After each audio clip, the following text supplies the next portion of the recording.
Fundamentals of pathology Pathoma से हम congestive heart failure वाला टॉपिक देख लेते हैं जो हम बेसिक से पढ़ चुके हैं। तो सबसे पहले इसमें बेसिक प्रिंसिपल्स गिवन है कि पंप फेलियर हो जाना जो है वो डिवाइड हुआ है राइट और लेफ़्ट साइडेड फेलियर के अंदर हमारे हार्ट का। ठीक है, अब सबसे पहले लेफ़्ट साइडेड हार्ट फेलियर की डिटेल देखें तो ये इस्कीमिया की वजह से होता है, हाइपरटेंशन की वजह से लेफ़्ट साइड का heart failure, dilated cardiomyopathy, myocardial infarction और रेस्ट्रिक्टिव कार्डियोमायोपैथी। तो ये इसके डिफरेंट डिफरेंट कॉजेज़ हैं। तो इसमें जो क्लिनिकल फीचर्स होते हैं लेफ़्ट साइडेड हार्ट फेलियर में, वो जब फॉरवर्ड परफ्यूजन कम हो जाती है तो उस तरह के हमें फीचर्स मिलते हैं, और पल्मोनरी कंजेशन की वजह से क्लिनिकली हमें पेशेंट प्रेजेंट करेगा। तो जाहिर सी बात है इसकी वजह से पल्मोनरी कंजेशन जो हो रही है वो आगे जाके इडिमा करवाएगी, तो उसके नतीजे में डिस्निया होगा, पैरोसिस्मल नॉक्टर्नल डिस्निया। क्यों? क्योंकि वीनस रिटर्न जब वो लेट जाएगा पेशेंट तो उसका वीनस रिटर्न ज़्यादा हो जाता है, तो इस वजह से उसको लाइंग डाउन पोजीशन में पैरोसिस्मल नॉक्टर्नल डिस्निया होगा, ऑर्थोपनिया होगा और क्रैकल्स हमें सुनाई देंगे। तो ये इसकी क्लिनिकल प्रेजेंटेशन है। इसके अलावा स्मॉल कंजेस्टेड कैपिलरीज जो है वो बर्स्ट कर सकती हैं, जिसके नतीजे में एल्वियोलाई के अंदर इंट्रा एल्वियोलर हेमरेज हो जाएगी, जो हीमोसिडरन लेडन मैक्रोफेजेस के साथ मार्क्ड होगी, यानी हार्ट फेलियर सेल्स हम इनको कहते हैं। 8.8 जो फिगर है इसमें यहाँ पे हीमोसिडरन लेडन मैक्रोफेजेस शोन है। नंबर 2 है कि किडनीज़ की तरफ जो ब्लड है वो कम हो जाएगा, क्योंकि जो है इसके नतीजे में जो है अब ब्लड फ्लो किडनीज़ की तरफ कम हुआ है तो रेनिन एंजियोटेंसिन एल्डोस्टेरोन जो सिस्टम है वो एक्टिवेट हो जाएगा, फ्लूइड की रिटेंशन होगी उसके नतीजे में, और ये और ज़्यादा कंजेस्टिव हार्ट फेलियर को एग्जिबरेट कर देगा। अब मेन स्टे ऑफ ट्रीटमेंट हमारा होता है कि हम उनको एस इनहिबिटर दें, एंजियोटेंसिन कन्वर्टिंग एंजाइम इनहिबिटर्स, ताकि और ज़्यादा रिटेन ना हो फ्लूइड वगैरह और ज़्यादा एग्जिबरेट ना हो कंजेस्टिव हार्ट फेलियर। दूसरा राइट साइड हार्ट फेलियर है, ये ज़्यादातर जो है लेफ़्ट साइड की हार्ट फेलियर की ही वजह से होता है। बाकी जो इसके और इम्पोर्टेंट जो कॉजेज़ हैं वो है कि लेफ़्ट टू राइट शंट जो हम कंजेनाइटल हार्ट डिजीज़ में पढ़ेंगे, और इसके अलावा क्रोनिक लंग डिजीज़ की वजह से यानी कोर पल्मोनेल भी जो है ये right side of the heart failure करवा देता है।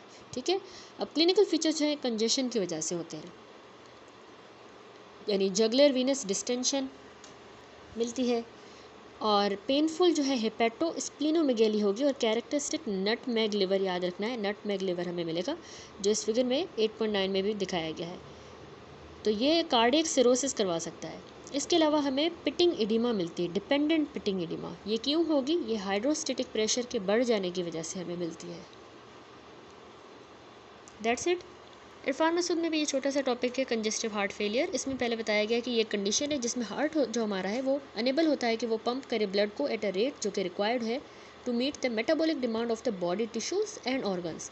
तो उस हिसाब से पंप नहीं कर पाता डिमांड के हिसाब से। तो फॉलोइंग टाइप से एक लेफ्ट साइडेड हार्ट फेलियर होता है, right sided heart failure, biventricular heart failure और हाई आउटपुट हार्ट फेलियर।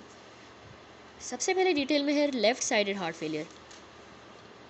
अब ये जो लेफ़्ट साइड है हमारे हार्ट की, ये जो हार्ट फेलियर है ये बहुत ही कॉमन है, और इसको जो है हम ये फॉरवर्ड फेलियर होता है। क्यों? क्योंकि जो ये left side of the heart है ये इजेक्ट नहीं कर पाती ब्लड को इस एओर्टा के अंदर, तो इसके नतीजे में लेफ़्ट वेंट्रिकल में जो है एंड डायस्टोलिक वॉल्यूम और उसका प्रेशर जो है बढ़ जाएगा, जिसकी वजह से जो ब्लड है ये वापस बैक फ्लो करेगा लंग्स के अंदर जहाँ से आया था। ठीक है, लंग्स में चला जाएगा। तो इसके अब कॉजेज़ क्या हैं, क्यों ऐसा होता है? Ischemic heart disease especially myocardial infarction अगर जो हो जाता है उसकी वजह से होगा, हाइपरटेंशन की वजह से होगा क्योंकि आगे फ्लो नहीं कर पाएगा, आगे रेजिस्टेंस ज़्यादा है, एओर्टिक और माइट्रल वॉल्व की डिजीज़ की वजह से। ठीक है, और नॉन इस्केमिक जो मायोकार्डियल डिजीज़ है जैसे कार्डियोमायोपैथी या मायोकार्डाइटिस। तो पैथोजन से इस तरह के सिस्टोलिक डिसफंक्शन, दैट इज़ के हमारी वेंट्रिकुलर जो कॉन्ट्रैक्शन है इसका कम हो जाना, वेंट्रिकल सही से कॉन्ट्रैक्ट नहीं कर पा रहे और इजेक्शन फ्रैक्शन भी जो कम हो गया है, तो उसका कहते हैं सिस्टोलिक डिसफंक्शन। ये बहुत ही कॉमन टाइप है लेफ़्ट साइडेड हार्ट फेलियर की, सिस्टोलिक डिसफंक्शन। और ये क्यों होता है सिस्टोलिक डिसफंक्शन, यानी वेंट्रिकल सही से कॉन्ट्रैक्ट नहीं कर पा रहे, इजेक्शन फ्रैक्शन भी कम हो गया है इस्केमिक हार्ट डिजीज़ में, मायोकार्डाइटिस और मायोकार्डियल फाइब्रोसिस में, पोस्ट मायोकार्डियल इन्फार्क्शन और डायलेटेड कार्डियोमायोपैथी में। दूसरा होता है डायस्टोलिक डिसफंक्शन, जिसमें क्या होता है कि हमारे नॉन कंप्लाइंट वेंट्रिकल्स होंगे with increase resistance to the filling the ventricle, यानी इनमें जो है रेजिस्टेंस बढ़ गई है, फिल नहीं हो पाएंगे सही से, और उनका इजेक्शन फ्रैक्शन वैसे नॉर्मल रहेगा, बस इनकी फिलिंग में डिफेक्ट आ गया वेंट्रिकल्स की, और इसके अलावा ये नॉन कंप्लाइंट हो गए। तो ये क्यों हुआ है ऐसा, इस तरह क्यों हुआ है? क्योंकि या तो इनके लेफ्ट वेंट्रिकल की हाइपरट्रॉफी हो गई है जो कि हाइपरटेंशन की वजह से हुआ है, या फिर हाइपरट्रॉफिक कार्डियोमायोपैथी हो जाएगी, या रेस्ट्रिक्टिव कार्डियोमायोपैथी में भी डायस्टोलिक डिसफंक्शन होता है। और इसके अलावा लेफ्ट वेंट्रिकल के वॉल्यूम ओवरलोड में जो कि एओर्टिक रीगर्जिटेशन की वजह से होता है, ठीक है, या फिर ये माइट्रल रीगर्जिटेशन में होता है। एओर्टिक या फिर ये माइट्रल रीगर्जिटेशन में ऐसा लेफ्ट वेंट्रिकल में वॉल्यूम ओवरलोड हो जाएगा, तो उसकी वजह से ये सही से फिल नहीं हो पाएगा और ना ही इजेक्शन फ्रैक्शन ना ही सही होगा, ठीक है। अब मॉर्फोलॉजी की बात करें तो हार्ट जो है, इसमें जो लेफ्ट साइडेड जो हार्ट फेलियर है, इसमें हमें हाइपरट्रॉफिड और डायलेटेड लेफ्ट वेंट्रिकल मिलेगा ऑब्वियसली। इसके अलावा जो लेफ्ट एट्रियम है वो भी इसकी सेकेंडरीली इनलार्जमेंट हो जाएगी।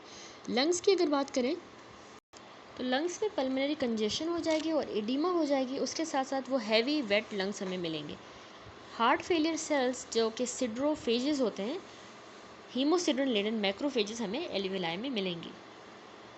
ये डिनोट करते हैं previous episode of pulmonary oedema को, ठीक है। क्लिनिकल प्रेजेंटेशन देखें तो सिम्टम्स हमें क्या मिलेंगे इस लेफ्ट साइडेड हार्ट फेलियर में? पेशेंट को डिस्निया होगा यानी ब्रीदिंग में डिफिकल्टी, ऑर्थोपनिया यानी डिस्निया होगा जब वो लेट जाएगा लाइंग फ्लैट, और पैरासिज्मल नॉक्टर्नल डिस्निया। ये रेफर करता है कि एक्सट्रीम डिस्निया के अटैक्स आते हैं नाइट टाइम के दौरान, रात को। ये क्यों होता है? क्योंकि जो उसका वीनस रिटर्न है वो right side of the heart में ज़्यादा हो जाता है नाइट यानी रात के वक्त। क्यों? क्योंकि वो लेटे हुई पोजीशन में होता है। अब साइंस, ये हो गए सिम्टम। साइंस की बात करें तो हमें S3 हार्ट साउंड मिलता है, ये फर्स्ट कार्डियक साउंड इसको कहते हैं, ठीक है। ये हमें लेफ्ट साइडेड हार्ट फेलियर में मिलेगा, बहुत इंपॉर्टेंट पॉइंट, इसको याद रखना है BC की पॉइंट ऑफ व्यू से। S3 हार्ट साउंड ये क्यों सुनाई देता है S3 साउंड? क्योंकि जब जो ब्लड आ रहा है ना एट्रिया से हमारे लेफ्ट वेंट्रिकल के अंदर थ्रू द माइट्रल वॉल, तो वो या तो जो स्टिफ से वेंट्रिकल हो गए, हाइपरट्रोफी हो गए, लेफ्ट वेंट्रिकल लेफ्ट साइड के हार्ट फेलियर में जो लेफ्ट वेंट्रिकल है वो हाइपरट्रोफी हो जाता है ना, तो उसमें जो ब्लड फ्लो उसको स्ट्राइक कर रहा है तो उसमें वाइब्रेशंस प्रोड्यूस हो रही हैं। अब ब्लड जो है वो डिससेलरेट कर रहा है इस स्टिफ से वेंट्रिकल में, तो वो वाइब्रेशंस प्रोड्यूस करेगा जब उसकी डिस्टेंशन जो है वेंट्रिकल की डिस्टेंशन अचानक से जो है रुक जाएगी, इस वजह से वाइब्रेशन प्रोड्यूस होंगे और इसको हम S3 हार्ट साउंड कहते हैं। तो इसके अलावा बाय बेजिलर इंस्पायरेटरी क्रैकल्स हमें मिलेंगे चेस्ट ऑस्कल्टेशन पे। असल में ये जो बेस ऑफ द लंग्स होती है ना, वहाँ पे हमें एक ये एबनॉर्मल किस्म के साउंड सुनाई देते हैं जो कि बबल या पॉपिंग की तरह से हमें इंस्पायरेशन के दौरान सुनाई देंगे। तो ये वेट भी हो सकते हैं, ड्राई भी। तो असल में ये जब फ्लूइड वगैरह या म्यूकस प्लग्स वगैरह हों लंग्स में तो उसकी वजह से ये सुनाई देते हैं, तो ये भी इसमें एक फाइंडिंग्स है। इसके अलावा हमें ये फंक्शनल माइट्रल रीगर्जिटेशन मिलेगी लेफ्ट साइडेड हार्ट फेलियर में। और कार्डियक एस्थमा रेफर करता है कि एक्सपायरेटरी, जब पेशेंट एक्सपायरेट करेगा तो वीजिंग हमें सुनाई देगी विद हार्ट फेलियर वाले पेशेंट में, ठीक है। इसको कार्डियक एस्थमा कहेंगे। और ये होता है असल में पेरी ब्रोंकायोलर एडिमा की वजह से, पेरी ब्रोंक्योलर एडिमा, क्योंकि पल्मोनरी एडिमा हो रहा है तो इसीलिए पेरी ब्रोंक्योलर भी एडिमा हो रहा है और उसकी वजह से हमें ये कार्डियक एस्थमा आगे जाके मतलब ये कार्डियक एस्थमा करवा सकता है। CNS की बात करें लेफ्ट साइडेड हार्ट फेलियर में तो हमें सेरिब्रल हाइपोक्सिया जो है मिलेगा और ये रिजल्ट करेगा इन द हाइपोक्सिक इंसेफेलोपैथी। जाहिर सी बात है ब्रेन को सही से ब्लड नहीं सप्लाई हो रहा तो सेरिब्रल हाइपोक्सिया हुआ, उसने आगे जाके हाइपोक्सिक इंसेफेलोपैथी करवा दी। Irritability, loss of attention span जो कि प्रोग्रेस कर जाएगा टू द स्टूपर और कॉमा हो सकता है। अब पल्मोनरी एडिमा की बात करें तो ये वर्स्ट और बहुत ही सीरियस मैनिफेस्टेशन होती है कंजेस्टिव हार्ट फेलियर की। तो ये पल्मोनरी हाइड्रोस्टैटिक प्रेशर जब ज़्यादा हो जाएगा बनस्बत पल्मोनरी ऑनकोटिक प्रेशर के, उसकी वजह से ये पल्मोनरी एडिमा होगी। तो इसकी जो फाइंडिंग्स होंगी चेस्ट एक्सरे पे, उसका निमोनिक आप अच्छी तरह से याद कर लें, ABCDE। ए से मतलब हमें इसमें एल्वियोलर एडिमा मिलेगा जिसको बैट्स विंग्स अपीयरेंस कहेंगे। ये देखें बायलेटरली पेरी हिलर, जो हाइलम होता है ना लंग्स का, वहाँ पे पेरी हिलर दोनों साइड्स पे हमें लंग शेडो मिलता है, तो इसको हम कहते हैं बैट्स विंग्स अपीयरेंस, ठीक है। ये एल्वियोलर एडिमा हमें मिलेगी, ए से याद रखें। इसके अलावा जिस तरह बैट के पर होते हैं ना, तो इस तरह का ये असल में थिकंड एडिमेटस इंटरलोब्यूलर जो सेप्टा होता है उसको ये कर्ली बी लाइंस डिनोट करती हैं इंटरस्टिशियल एडिमा को। तो इसमें देखिए नॉर्मली जो लंग है ये इसमें हॉरिजॉन्टल किस्म की लाइंस होती हैं जो पेरिफेरी से प्लूरा की तरफ आ रही हैं, तो ये नॉर्मली इसमें ये लाइंस बन गई है, ठीक है। ये लाइंस आप लोगों को नज़र आ रही होंगी, परपेंडिकुलर हैं। प्लूरल सरफेस के, तो ये oedema of the interlobular septa को डिनोट करती है, इसको कर्ली बी लाइन कहेंगे। इसके अलावा सी से याद रखिएगा कि कार्डियोमेगेली हो जाती है पल्मोनरी एडिमा में, और डायलेटेड प्रोमिनेंट अपर लोब की वेसल्स जो है हमें डायलेटेड मिलेंगी, प्रोमिनेंट हो जाएंगी अपर लोब की, और प्लूरल इफ्यूजन मिलेगी, ई से अपने याद रखना है। तो क्लिनिकल पल्स देख लें अब। ब्रेन का जो नेट्रियूरेटिक पेप्टाइड है BNP, ये कार्डियो न्यूरो हार्मोन है जो कि हमारे वेंट्रिकुलर जो मायोकार्डियम है उसमें से प्रोड्यूस होता है।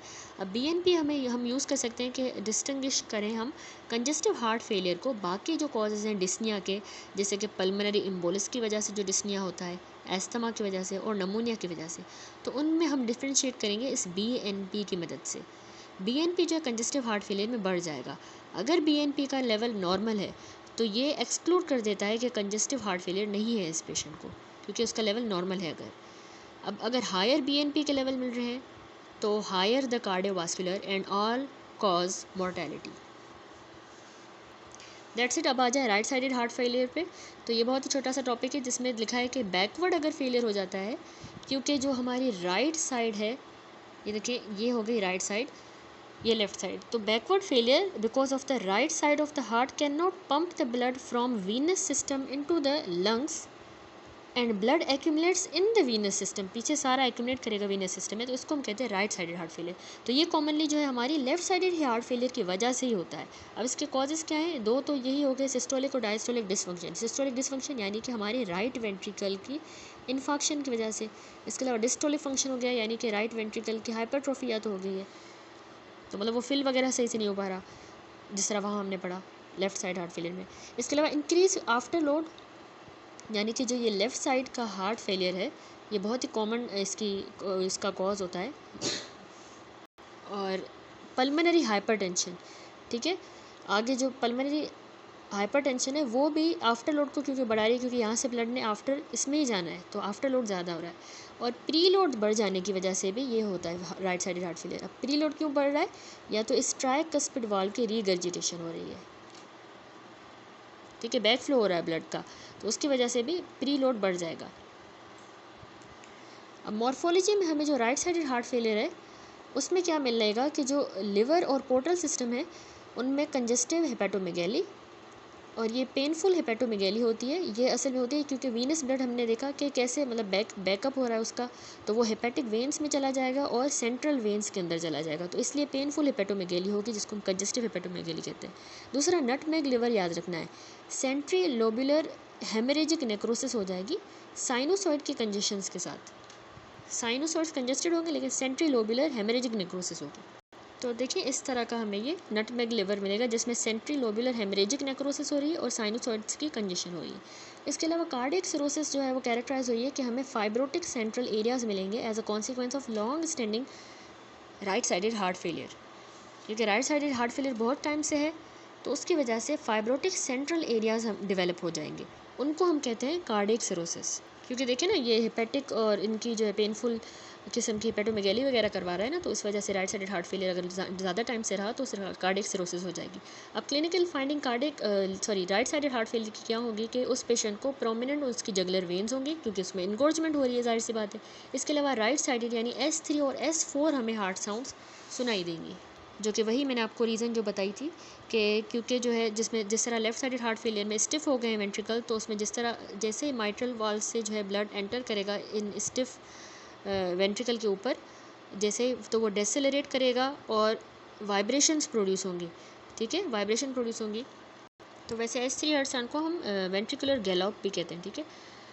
फंक्शनल ट्राइकस्पिड वाल्व रीगर्जिटेशन भी हमें मिलेगी, इस ट्राइकस्पिड वाल्व की फंक्शनल रीगर्जिटेशन होगी राइट साइडेड हार्ट फेलियर में। और इसके अलावा पेनफुल हेपेटोमेगैली, SITs हो जाना, एडिमा भी होगा। एडिमा याद रखिएगा पिटिंग पेडल एडिमा, और इसके अलावा पेरीटिबियल एडिमा होगा, ये हॉलमार्क है राइट साइडेड हार्ट फेलियर का, बहुत इंपॉर्टेंट है, पेरीटिबियल एडिमा और पिटिंग पेडल एडिमा। पेरीटिबियल एडिमा देखिए यहाँ पे टिबिया के अराउंड होगी, ठीक है, टिबिया के ऊपर चेक की जाएगी, जबकि पीडल एडिमा जो होती है ये पैरों में चेक की जाती है। तो ये एक बहुत ही इंपॉर्टेंट पॉइंट है जो कि कन्फ्यूज़ करती है। तो ये दोनों वैसे हॉलमार्क है इस राइट साइडेड हार्ट फेलियर के। और इसके अलावा जनरलाइज एडिमा जिसको हम NS सार्का कहते हैं ये भी हमें मिलता है। दैट्स इट, यहाँ पे ये चैप्टर कंप्लीट हुआ, ये टॉपिक कंप्लीट हुआ जो कि राइट साइडेड और लेफ्ट साइडेड हमने हार्ट फेलियर्स पढ़ लिए। तो थोड़ा जो पोर्शन बेसिक्स रह गया उसको भी हम देख लेंगे।